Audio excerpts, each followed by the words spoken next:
नमस्कार, BDV news के इस बुलेटिन में आपके साथ मैं हूं स्वाति। शहर से जुड़ी खबरों को देखेंगे विस्तार से, लेकिन सबसे पहले एक नजर डालते हैं हेडलाइंस पर। ग्रामीण यांत्रिकी विभाग में सहायक ग्रेड 2 के पद पर पदस्थ शंभू सिंह ठाकुर को लोकायुक्त की टीम ने 20,000 रिश्वत लेते किया गिरफ्तार। ठेकेदार की शिकायत पर की ट्रैप कार्यवाही। और अपने ही घर से जेवरात और कीमती बर्तन चोरी करने वाला युवक कोतवाली पुलिस की गिरफ्त में। परिजनों के द्वारा रिपोर्ट दर्ज नहीं कराने पर पुलिस ने युवक को समझाइश देकर छोड़ा।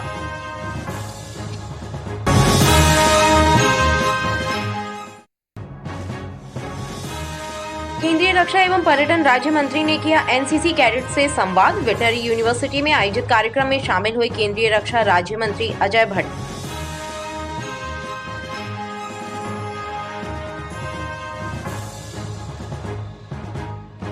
और उत्तर मध्य विधानसभा क्षेत्र के 16 व्यापारिक संगठनों ने पार्किंग की समस्या को लेकर सौंपा महापौर को पत्र। पार्किंग व्यवस्था नहीं होने से हो रहा है व्यापार चौपट।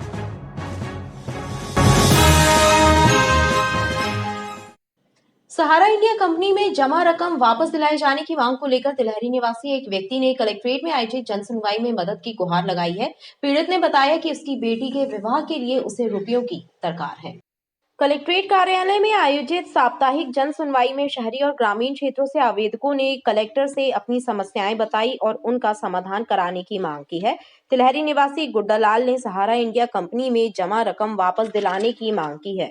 लड़की की शादी है मेरी, सहारा के पैसा नहीं मिल रहे, इसलिए मैं जन सुनवाई में आया। कितने पैसे जमा थे आपने? कम से 90,000 रुपये।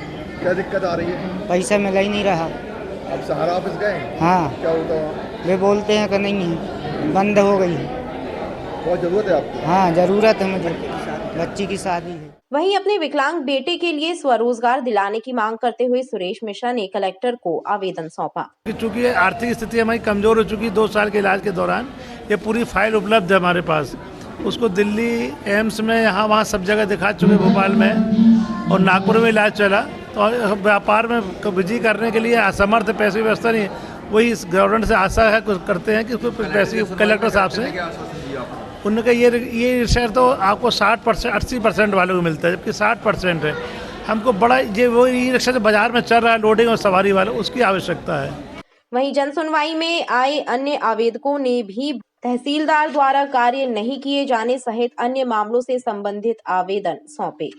हम इसलिए आए सर, जयपुरा का जो तहसीलदार है उसमें हमारे रिकॉर्ड पे सील साइन नहीं करता और रिकॉर्ड पिताजी के नाम से निकला है, हमारे नाम से आ गया है। तो हम पुराने खतरे नंबर के और नक्शा का हम उसमें सील साइन कराना चाहते हैं सर। तो कर नहीं रहा? कब से वो कर नहीं रहा। मैं करीब 2 साल से भटक रहा हूँ। हम मकान के लिए आए हैं, हमको मकान नहीं मिल रहा। 5 लाख रुपया मांग रहे हैं। बताइए गरीब आदमी 5 लाख कहाँ से रुपया देंगे हम? कौन मांग रहा है 5 लाख? अरे उनको कलेक्टर साहब को जो है ना बॉडीगार्ड, वो लोग मांग रहे हैं, मकान वाले। हमको मकान चाहिए सर, हमको काम चाहिए। हम विकलांग आदमी, गरीब आदमी हैं। मतलब ग्राम पंचायत में हमने चौकीदारी की है और पैसा भी नहीं दे रहे हैं। 12,964 रुपये। ईंटों का क्या मामला है? ईंटा का वो नेड कचरा दान नहीं बनते, तो उन्होंने अपने घर में सरपंच पति और सरपंच ने और सचिव द्वारा बिल बनवाया गया है।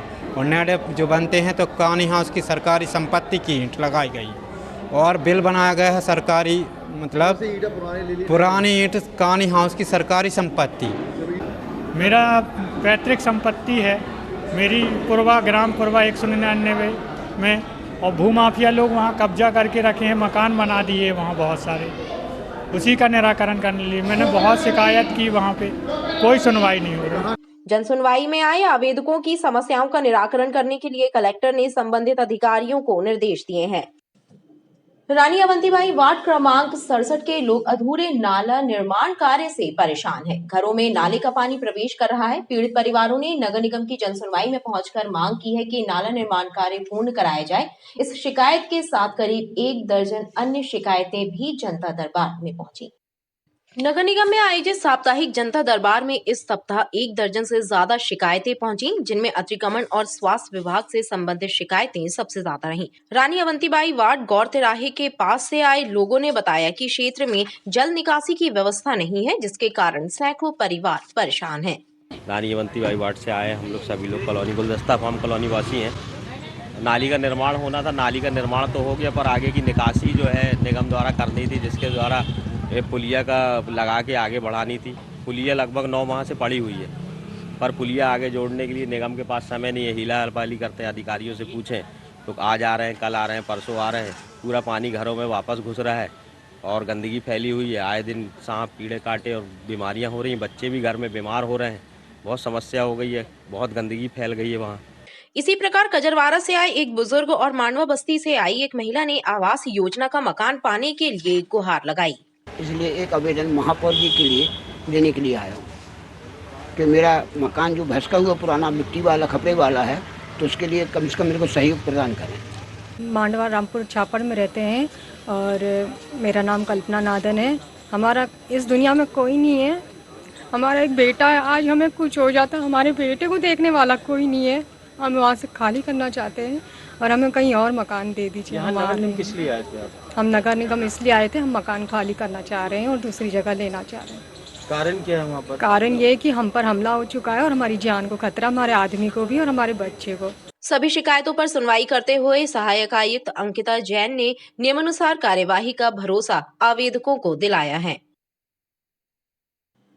केंद्रीय रक्षा एवं पर्यटन राज्य मंत्री अजय भट्ट का जबलपुर आगमन हुआ। इस दौरान उन्होंने वेटनरी यूनिवर्सिटी में एनसीसी कैडेट्स द्वारा आयोजित खेल एवं मार्च पास्ट कार्यक्रम में शामिल होकर कैडेट्स का उत्साहवर्धन किया और सेना में भर्ती होकर उन्हें देश सेवा के लिए भी प्रेरित किया। केंद्रीय रक्षा एवं पर्यटन राज्य मंत्री अजय भट्ट जबलपुर प्रवास पर पहुंचे और इस दौरान वो वेटनरी यूनिवर्सिटी में आयोजित एनसीसी के कार्यक्रम में शामिल हुए और उन्होंने कैडेट्स के साथ अपने अनुभव साझा किए एवं कैडेट्स का उत्साहवर्धन किया।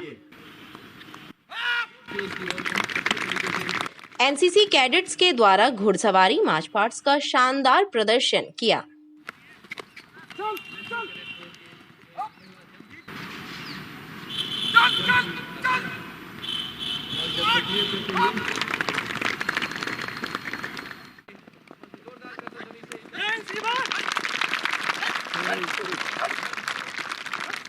इस दौरान केंद्रीय रक्षा एवं पर्यटन राज्य मंत्री अजय भट्ट ने कैडेट्स से संवाद किया और उन्हें सेना में भर्ती होकर देश सेवा के लिए प्रेरित किया।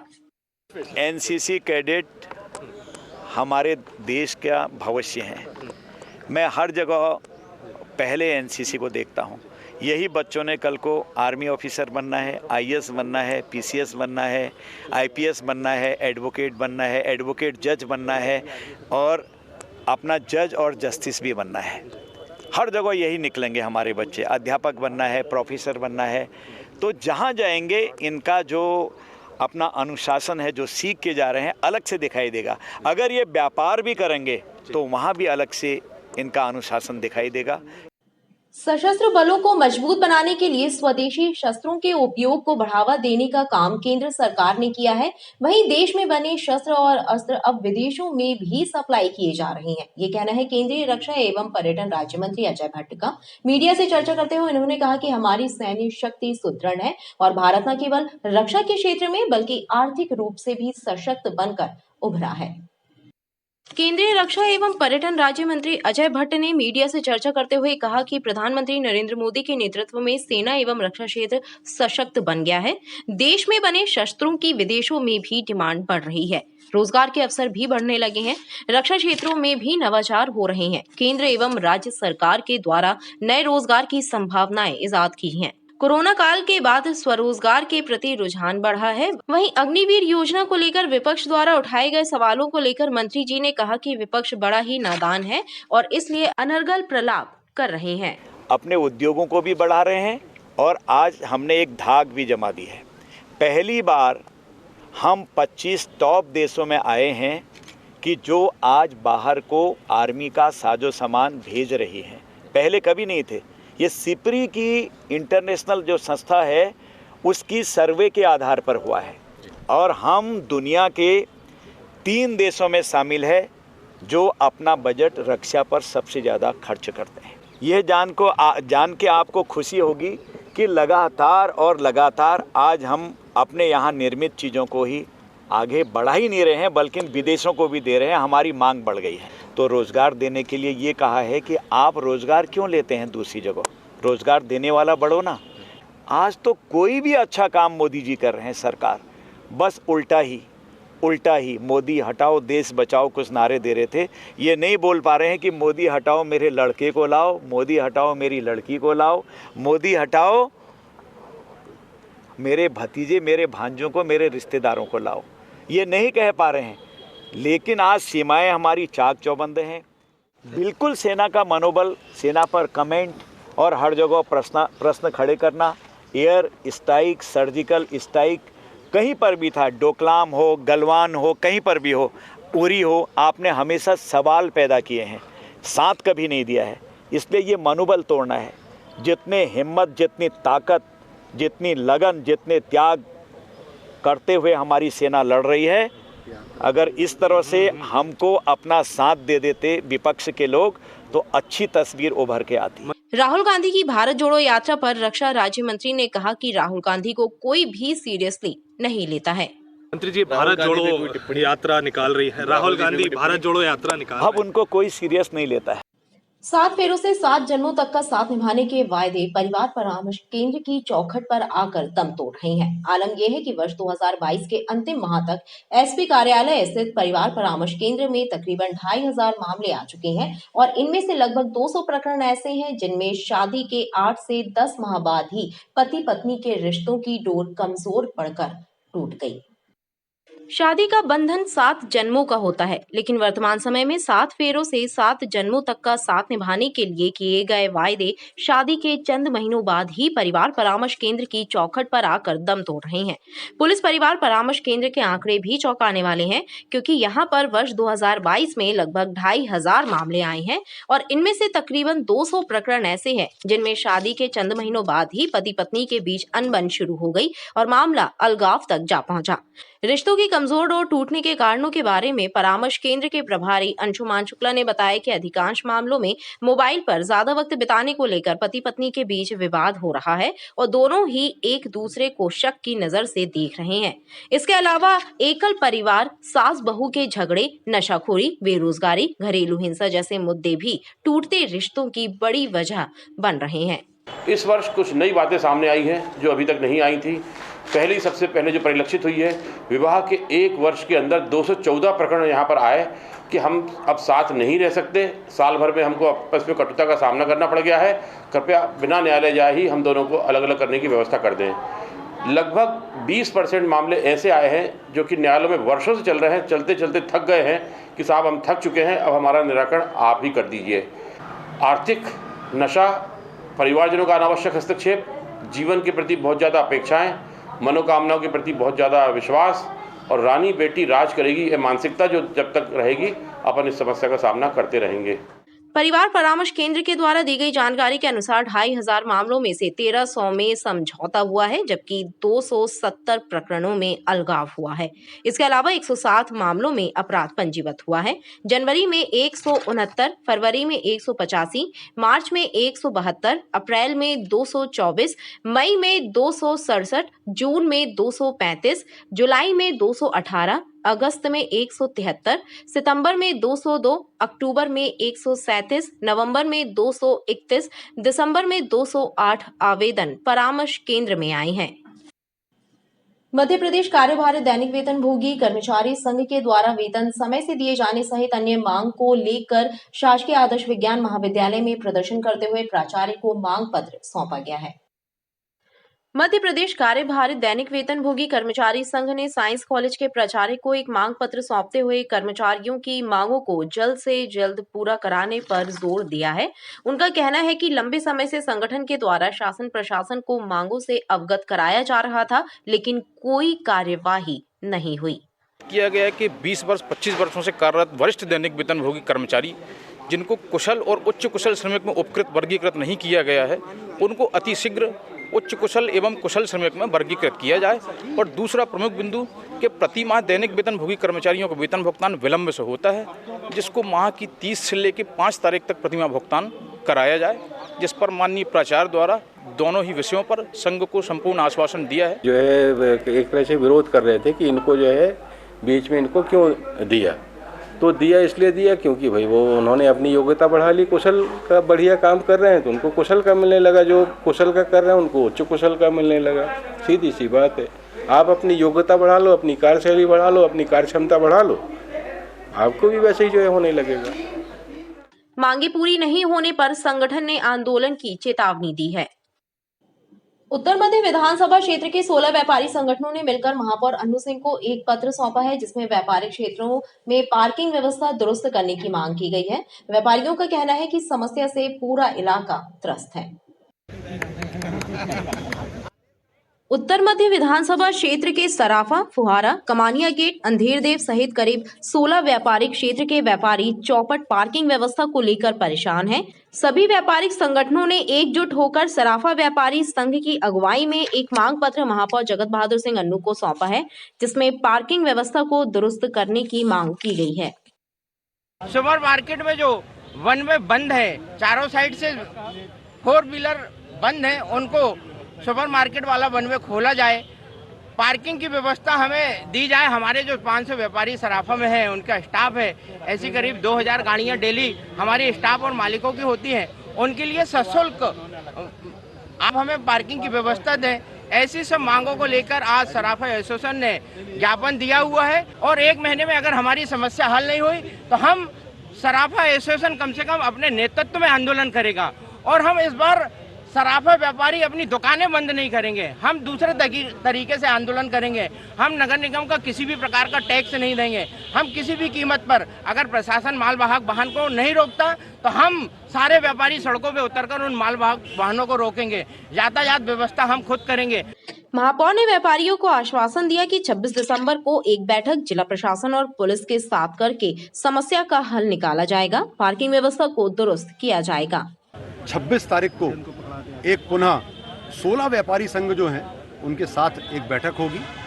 28 तारीख को प्रशासनिक अधिकारियों के साथ, पुलिस प्रशासन के साथ वहां पर दौरा किया जाएगा और आज जो बातें हुई हैं और 26 तारीख को जो बातें हुई हैं, जो होंगी, उस पे जो ठोस निर्णय निकलेंगे, उन ठोस निर्णय को लेकर 28 तारीख को तय कर दिया जाएगा कि कैसे हमारे शहरी क्षेत्र की यातायात का, पार्किंग का, हमारी और जो अन्य सुविधाएं हैं, चाहे शौचालय की बात हो, चाहे अन्य व्यवस्थाओं की बात हो, उसको हम लोग अमली जामा पहनाएंगे। बहरहाल व्यापारियों ने सुझाव दिया है कि यदि श्रीनाथ की तलैया, तिलक भूमि तलैया और लाडगंज थाने के पास पीट पार्किंग बना दी जाए तो सबको राहत मिल सकती है। भारतीय सिंधु सभा की एक प्रादेशिक स्तर की बैठक का आयोजन भरतीपुर झूलेलाल मंदिर में हुआ, जिसमें अमर शहीद हेमू कलाणी के जन्म शताब्दी वर्ष के कार्यक्रमों का रोड मैप तैयार किया गया। आजादी के अमर बलिदानी हेमू कलाणी का जन्म शताब्दी वर्ष पूरा देश मना रहा है। जन्म शताब्दी वर्ष के कार्यक्रमों का समापन 31 मार्च 2023 को भोपाल में होगा। उस समापन समारोह में सिंधु समाज की हस्तियां देश भर से भोपाल पहुंचेंगी। लिहाजा उस कार्यक्रम की रूपरेखा तैयार करने के लिए भारतीय सिंधु सभा की एक बैठक का आयोजन भरतीपुर झूलेलाल मंदिर में हुआ, जिसमें प्रदेश स्तर के पदाधिकारी मौजूद रहे। 31 मार्च को एक भव्य और विराट कार्यक्रम के रूप में मध्य प्रदेश का सिंधी समाज, पूरे देश भर के सिंधी समाज के भाई और बहन एकत्रित होंगे, महापुरुष को श्रद्धांजलि देंगे, उस शहीद को नमन करेंगे। आने वाली युवा पीढ़ी उनसे प्रेरणा लेकर के समाज जीवन में उत्कृष्ट कार्य कर सके, समाज के लिए काम कर सके, ये प्रयत्न है। भारतीय सिंधु सभा के पदाधिकारियों का कहना है कि नई पीढ़ी को सिंधी समाज की गौरव गाथा से परिचित कराने का प्रयास जारी है, ताकि उसमें देशभक्ति की अलख जगे। नगर निगम का एक बुजुर्ग और पूर्व कर्मचारी अपने लंबित भुगतानों के लिए निगमायुक्त कार्यालय के सामने धरने पर बैठा है। वहीं नगर निगम के अधिकारियों का कहना है कि धरना औचित्यहीन है, क्योंकि वर्षों पहले कर्मचारी की सेवाएं समाप्त कर दी गई थीं। नगर निगम के जल विभाग में अपनी सेवाएं दे चुके बुजुर्ग और पूर्व कर्मचारी धन्नूलाल जायसवाल अपने लंबित भुगतानों के लिए निगमायुक्त कार्यालय के सामने धरने पर बैठे हैं। पूर्व कर्मचारी का कहना है कि कोर्ट के निर्देश के बावजूद उनका भुगतान नहीं किया जा रहा है। 25/11/92 को रेगुलर किया था, न हमको वेतन देते न कुछ देते थे और इनकी पे स्लिप से हमारा वेतन निकालते रहे। 25/11/98 तक की पे स्लिप ने जब्त करी, तो वो सूचना को भी दी है, गवर्नमेंट को दी, इनको सब रिकॉर्ड दे चुके हैं। बच्ची तुम्हें मालूम है 3 दिन में लाश मिली, उसको जो पैसा मिलना था और रेगुलर करना था बच्चे को, वो नहीं किया। इन बिंदुओं पे हम समझौते नहीं है, सिर्फ आर्डर चाहिए जो भोपाल इंदौर से अभी आया कि 2 हफ्ते में भुगतान करती हुए सूचक करी ऐसी वही बैठे हैं बस इतने। वहीं इस मामले में अपर आयुक्त महेश कुमार कोरी का कहना है कि लंबे समय तक कार्य से अनुपस्थित रहने के कारण धन्नूलाल की सेवाएं समाप्त कर दी गई थी, जिसके चलते भुगतान का सवाल ही नहीं उठता। ये 1993 में लगातार अनुपस्थित रहने के कारण इनको 1998 में इनकी सेवाएं समाप्त कर दी। अब जब सेवाएं समाप्त कर देने के पश्चात किसी भी तरह का कोई प्रकरण उठता ही नहीं सामने। बहरहाल बुजुर्ग और पूर्व कर्मचारी का इस तरह धरने पर बैठना चर्चा का विषय बना हुआ है। रेलवे स्टेशन पर बने ऑटो प्रीपेड बूथ स्टैंड में रूट परमिट वाले ऑटो खड़े किए जाने को लेकर विवाद की स्थिति निर्मित हो रही है। प्रीपेड बूथ के ऑटो चालकों ने इसका विरोध करते हुए रूट परमिट वाले ऑटो को स्टैंड से बाहर करने की मांग की है।